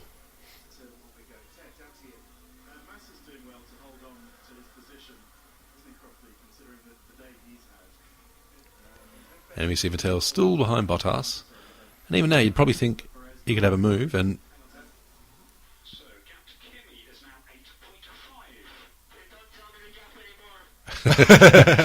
Rosberg just asking them not to tell him the gap anymore, which I think, I don't know why they would, because Rosberg is a nervous sort of driver. He does tend to not handle pressure as well as someone like Hamilton. Hamilton tends to get combative. He's like, no fucking way you're getting by me. Whereas Rosberg seems to just shit himself. Or Bottas right now, he's got Vettel right up behind him in a period of the race where Vettel should be eating him for breakfast. Look at those chunk of time that Raikkonen's taken out of Rosberg. That's huge. It's massive. But again, you've got Bottas doing combative defensive driving. He's still keeping his pace up, but he's cutting off Vettel's lines. But it just comes down to concentration too. You've got to put your head down, just hit your marks, and you hit them to a T. You just saw that view there where, because it's night race, they've got the clear visors, and you can see exactly where Sebastian's looking. He's not looking at the corner he's just taken. He's looking at the back of Bottas all the way. He wants to know what Bottas is doing more than he wants to know what he's doing himself. Which I think is half the reason why he's not able to pass him. I mean, you can't drive like the guy in front of you is invisible, but even here, he's managed to take a nice middle line where Vettel can't go in, over or under him. And she's not getting the drive out of the corner either. No, but he's not letting Vettel do the dive and hope pass. So he's going to have to do something classier, and Vettel just has not been able to find it. Even now he's trying to bait him to come on the inside line, and just not having it. But he's not taking the pure apex, and he's not taking the wide apex. He's taking in between.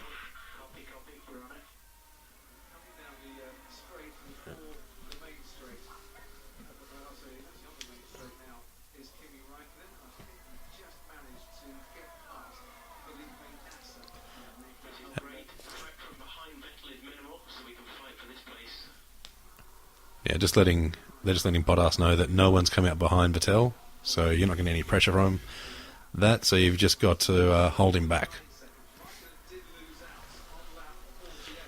But just then we saw Rosberg still pulling time out of Hamilton too.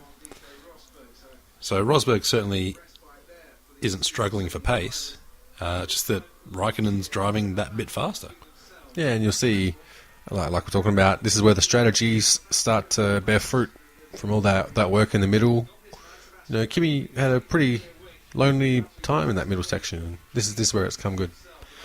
Well, Kimi was able to minimise the damage that the harder tyre was doing. Yeah, exactly. And now he's able to...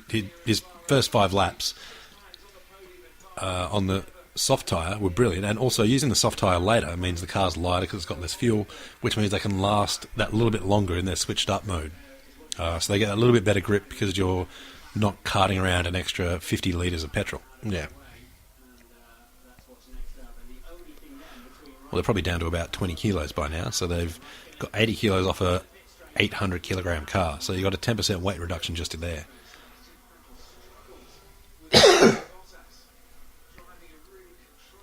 And even now, Vettel's been behind Bottas for, 7 laps? Yeah, about that.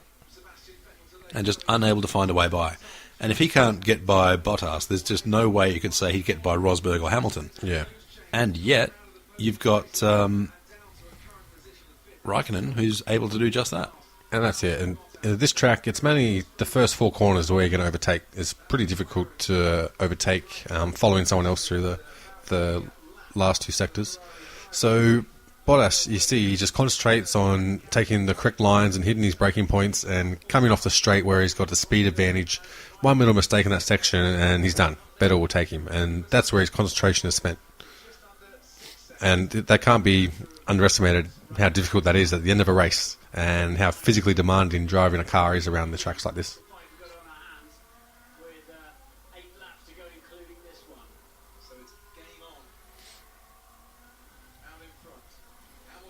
I mean, the amount of focus required, it's like doing that old trick where you put your hand on a table and you've got a sharp knife and you go in between each fingers. Yeah. You can do that fine the first time. Yep. And the second time, you start to lose focus. And if you try and keep the same pace, the third, fourth, fifth, now imagine doing that 57 times, and you start to get the idea of how much focus and what level of concentration necessary for F1 drivers. Because you make one wrong mistake with your hand on the table and you end up stabbing yourself in the thumb. Here you end up in a wall at 300 k's an hour, and the end injuries are quite a bit worse. With your head sticking out of the car. So here you see Raikkonen really twisting the screws now.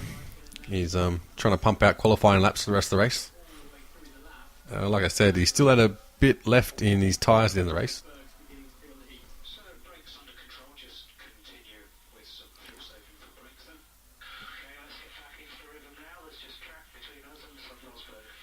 So yeah, they're telling Rosberg to save a little bit of fuel, which is not what you want to hear when you've got a former world champion on the charge coming up in your rearview mirror. And I was saying his brakes are clear. There are lots of problems with brakes on various cars of this track. Like we were saying before, you can see how lit up they are when they go around the corners.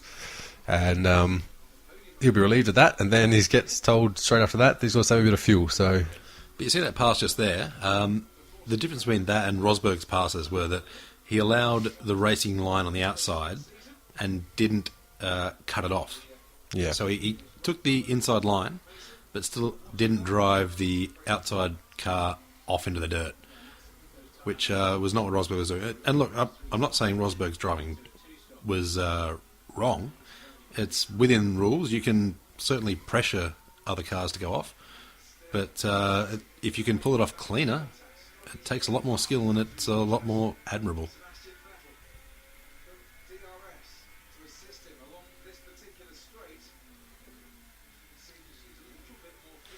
And again, we're showing fuel usage, and Ricciardo's second. No, he's third now. Grosjean's used a bit more.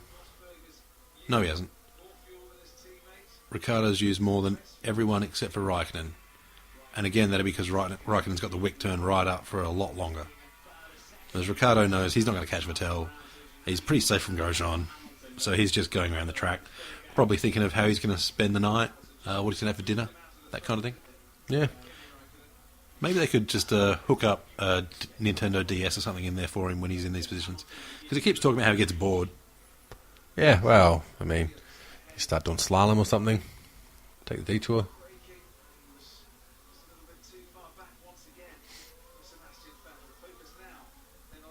So 5 laps to go. You got Kimi down by around 4 seconds now. Well, he got 3.4. 3.2. Catching an incredible rate. You see him... Rosberg would be well and truly aware of him in his mirrors by now. He wouldn't have to be worried about being told the splits by his team. He'll be able to see that red Ferrari coming right up his clacker.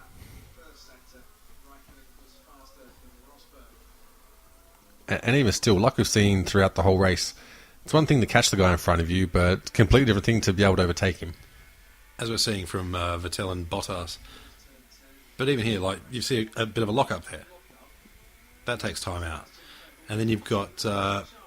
it does seem like Rosberg tends to get very nervous when someone's on the charge behind him. It's like he overthinks things. Rather than trying to drive his own race, he's trying to outthink the other driver at 300 k's an hour. Yeah.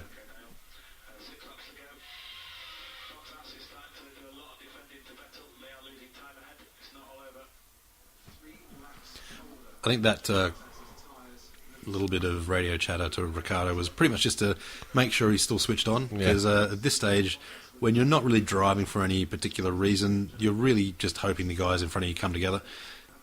It can mean that the drivers kind of go to sleep a little bit, and that's when they miss a brake marker, end up in the woods. You know, a lot of stuff can happen. Even when you're the only person on the straight, you can still fuck it up pretty badly.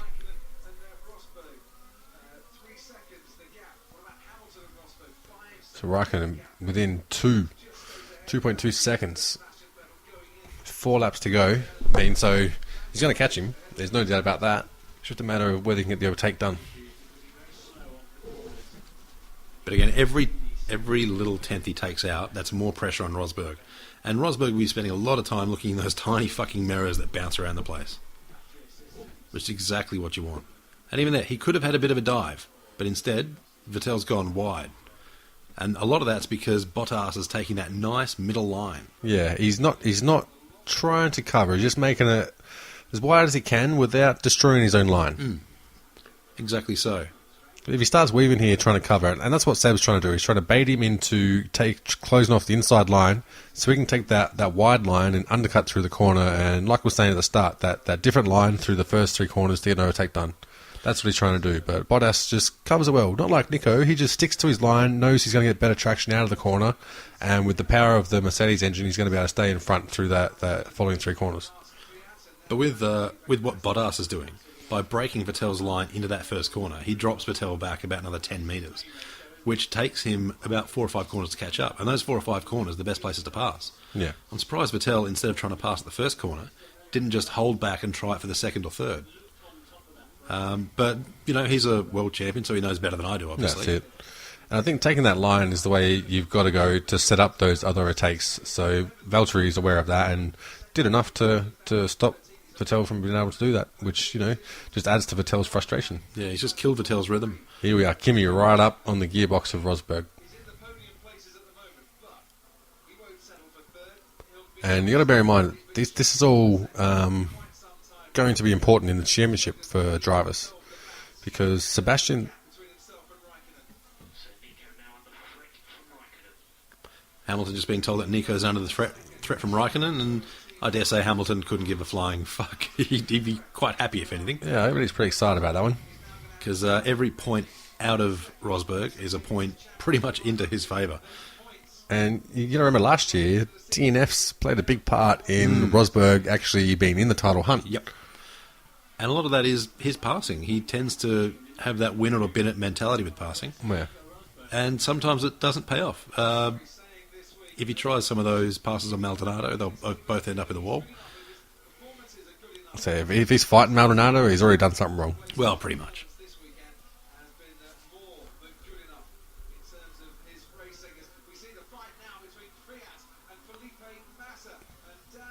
Kvyat and Massa just having a go for shits and nice giggles. Pass. Brought him wide, came on the inside, managed to stick it. And that's your quality textbook pass right there.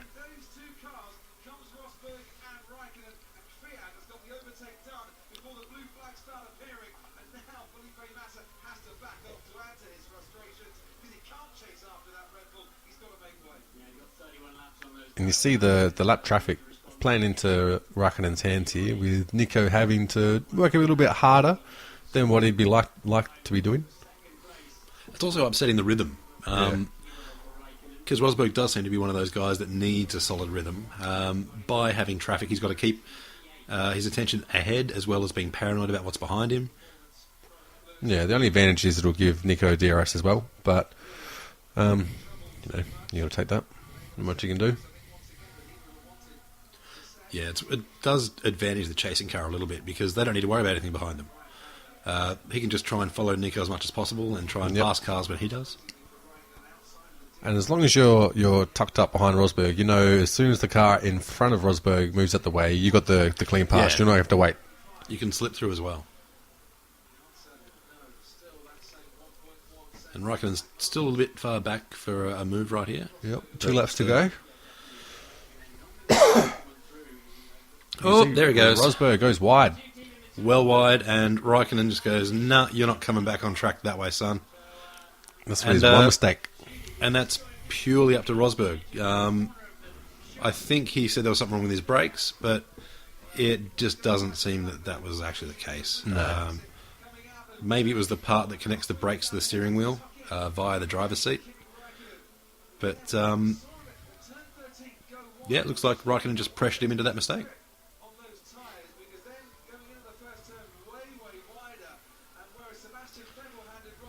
Here we go. You see him go on the regular line there. And he just broke too late by the looks. It kind of looked like he was got an eye full of his own mirrors there, seeing which way Raikkonen was going to go and not realising Raikkonen was a little bit further behind. He didn't break as late as what he anticipated, I think. Might have been the old disappearing line. He's not in either mirror. He's so dead behind that Rosberg couldn't see him. And so he started getting paranoid. He was right at the inside and tried to go too wide. In fact, I've just amazed myself with my own genius. Because he sound like bullshit to me. No, because he looked in the rear vision mirror and couldn't see him. So the only blind spots are directly behind or beside you. And you can't look, right beside you. So he's assumed he's right beside him and has given him enough room so he doesn't crash. Yeah, but he could see him because he was a fair way behind. That's what I'm saying. So no, but if he's directly behind the car, the rear vision mirrors won't show it. Yeah, but he won't.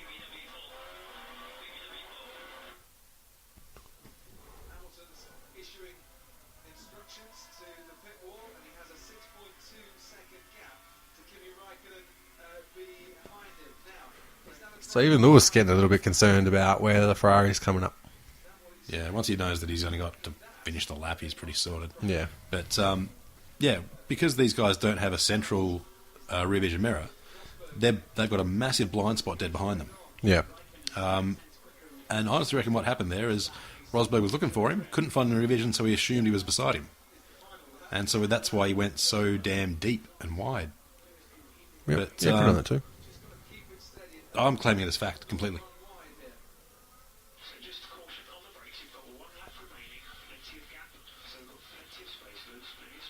Yeah, when you got 4.5 seconds with a lap to go, even if your car's falling apart, you'd imagine you'd make it. Yeah.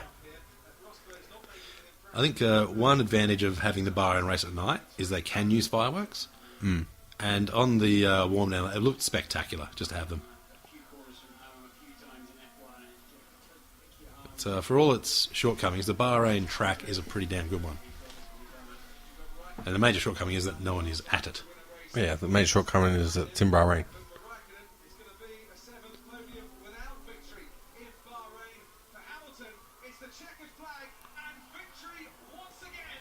Always thought it'd be kind of funny if one of the drivers doing that side-to-side sort of thing spun out.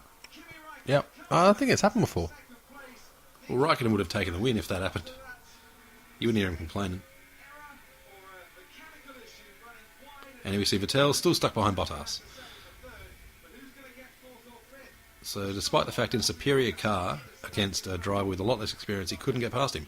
And it looks like he couldn't really even get a chance to make a decent move. And then we see the fireworks.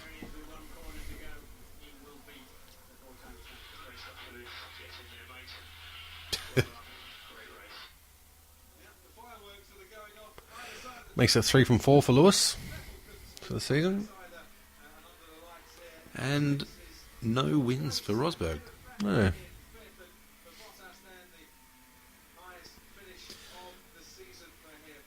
I mean, it's one. Anytime this happens, all the teams always ask, "Are you going to have a number one driver?" And they always say, "No, we'll let the drivers race." That's bullshit. Yeah. And here we have another Renault retirement. Fortunately, just after the line. Yeah. But, yeah, that wasn't fireworks smoke. That was the engine going. He's just putting the afterburners on. Yeah, pretty spectacular.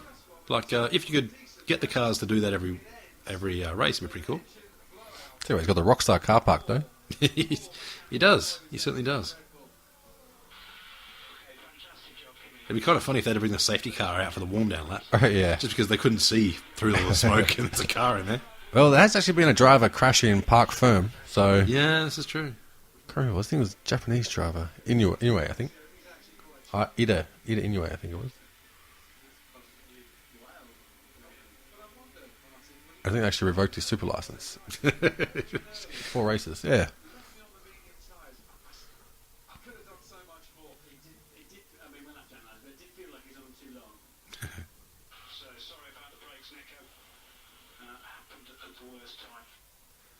Sorry about the brakes. Yeah, no, I'm still not believing it. Yeah. Sorry about the Nico Mercedes.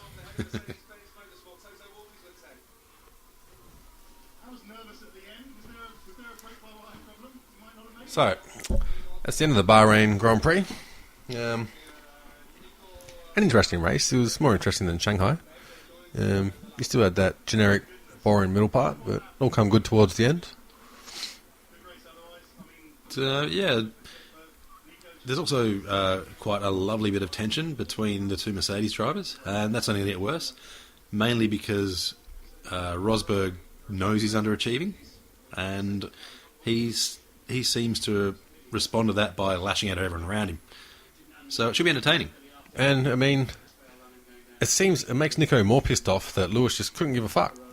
Yeah, he just mimes hitting a home run, and, you know, not really sure the significance of that one, but he seems happy enough.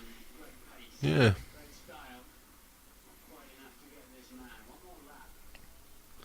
Like the arse of his car, of his jumpsuit's almost gone see-through with sweat. In fact, it has. Yeah, Lewis actually has some problems with a source of heat in his seat. Yeah, he's been saying that the seat's heating up dramatically. His balls on fire.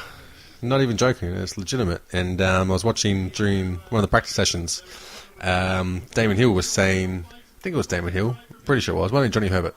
They were saying that David Coulthard used to get the same problem, so he put menthol in his underwear. So he's given that advice to Lewis, and Lewis sort of looked at him strange and going, yeah, I think we've got enough weird undergarments going on in this team, so I'll just. You can literally handle see his my balls on ass. fire. It's going completely see-through. Oh, you can see Nico's camel toe. Yeah, Nico, for whatever reason, hasn't been able to figure out how to put his steering wheel in. It's pretty sandy.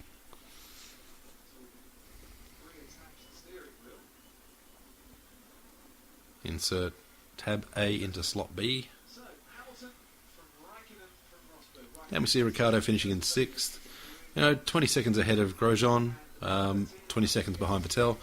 So he's never really going to do much from where he was in the closing stages, unless Vettel and Bottas managed to come together. No. Which Vettel seemed to have given up on that once he realised he wasn't in a podium position.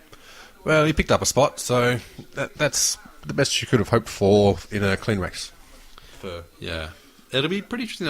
I think, Vettel with a win, obviously this season is looking a little bit better than his teammate Raikkonen. But it's a long season, and I think there's going to be a lot of pressure in that team on who's going to finish top. Yeah, and I mean, you'd have to believe that with all the changes in Ferrari, they've maybe learnt from picking number 1 drivers. They'll probably just, throw the chips up and let them fall where they may. Because you've got 2 world champions, and you can't bet against either of them. They've both got the talent to win, obviously. So it would be very prudent for Ferrari to chuck all their eggs in one basket at the start, because it's still all open to prove. Then we see the constructors with Mercedes at 159, Ferrari at 107, all the way back to Williams at 61 and Red Bull at 23. They're only a couple of points ahead of Sauber, which, if you're a Red Bull racing, if you're Christian Horner, that's not good enough. You will not be okay with that, and Dietrich Mateschitz will not be okay with that. Helmut Marko isn't okay with anything, so you're never going to really ask his opinion on that matter. But I just think it'll be a very testing time for a lot of people there. Yeah, well, like I was saying before, they know the solutions they need, or supposedly, for the Renault engine, and they are in the works. So this one was more or less a mulligan. They knew what to expect, and I think they still would be happy with getting 6th, especially with Ricciardo failing just at the line, and you had 2 failures in the Toro Rosso, you had the failure with Kvyat. So they would have expected to not have a good weekend, and with a 6th place, I think they'll be content with that. However, Barcelona, they're expecting the upgrade to their engine, and Renault have the most tokens for engine development as well. It's just a matter of figuring out what they need to do before they start spending those tokens, as well as they've got in the works the new shorter nose for the Red Bull, which they've said will be coming out probably in the European segment, but it's mainly just trying to get it to pass the crash test at the moment. But they've got those upgrades coming, and they have made some alterations to their front wing for this one. They closed up the slots on Daniel Ricciardo's end plate, gave him a little canard on the outside as well, and they were trialling that. So they're trying a few new things, but when we get back to Europe, then we'll see the real development race start to take shape. And Hamilton's super excited there, and so he should be. He's driven a perfect race. He's in by far and away the best car in the field, but he still has to get around the track, and he did it as well as you could expect from pole. I hope he gives that chick on the left a fair spray of champagne. His left? No, our left. The only chick on screen. She's gone now, obviously. But he got in a bit of trouble at China. Apparently, giving one of the chicks a spray in the face. China aren't really up to date with what happens when you win racing events. Oh, no, I don't think anyone thought it was a big deal, except for a few British journos. Yeah, probably. Looking at that, though, geez, he'd have to shave his head again pretty soon. Yeah, it's getting there, isn't it? Whether he wants to or not. Because, Mercedes have made some great advances in engines, but his forehead seems to be winning the most advanced thing on the podium there. Because he got a pilot there as well, by the looks. It's funny how the Mercedes uniforms for their team just look like they're pilots. Yeah. All right, well, I don't know if I got much more else to do in this matter. No, and no one really gives a crap about the national anthems anyway. There's no words, and half the people there wouldn't know them if they even did have them. But, I do like having Jackie Stewart up there interviewing the drivers. But none of them really have much personality to give to it, to be honest. No. And I mean, all the interesting stuff happens in the actual post-race press conference that they hold in the media centre.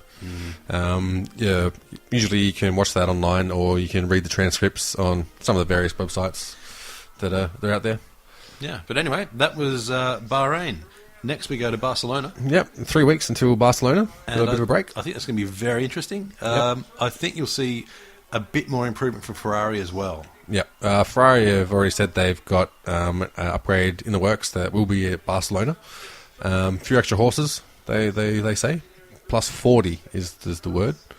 But we'll wait and see. Red Bull have aero developments, and Renault will bring their developments they've had in the work as well. So for the sake of having a season worth watching, we hope that they can get there and put a cat amongst the pigeons up the front end of the F1 grid. Well, I think it's all going to come together in Italy. When we see Monza with all its heavy straights, that's when you're going to see whether those teams are up and about or not. Just because Mercedes power has such an advantage on those straight lines.